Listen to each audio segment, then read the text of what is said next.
পাশে আমি দাঁড়িয়ে আছি ভোলা জেলার মনপুরা উপজেলার কলাতলী ইউনিয়নে। দীর্ঘদিন থেকে এই খাম্বাগুলো আমাদের চোখে পড়তেছে। এই খাম্বাগুলোকে কাজে লাগিয়ে এই অঞ্চলের মানুষের একটা বিদ্যুৎ ব্যবস্থা করলে আমি মনে করব যে এই অঞ্চলের মানুষের খুব উপকৃত হবে এবং সরকারকে বলবো দ্রুত গতিতে এই অঞ্চলের মানুষের একটা বিদ্যুৎ ব্যবস্থা করে দেওয়ার জন্য অনুরোধ জানাচ্ছি। বিদ্যুৎ না থাকার কারণে এই অঞ্চলের মানুষের কী অসুবিধা, এখানকার একজন স্থায়ী বাসিন্দা আছে, এই ভাইকে আমি জিজ্ঞেস করতে চাই। ভাই, বিদ্যুৎ না থাকার কারণে আপনাদের কী কী অসুবিধা হচ্ছে? সমস্যা কারেন্ট নাই, রাস্তাঘাট নাই, ফেরিঘাট নাই, আর কি নেই?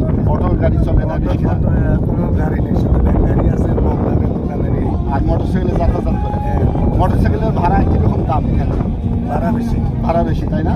ওই বিদ্যুৎ না থাকার কারণে অটো রিক্সা ভ্যান কিছু না থাকার কারণে মোটরসাইকেল ভাড়া এখানে বৃদ্ধি করেছে, তাই না? শুনলেন দর্শক যে এখানে বিদ্যুৎ না থাকার কারণে এই অঞ্চলের মানুষের কী কী অসুবিধা।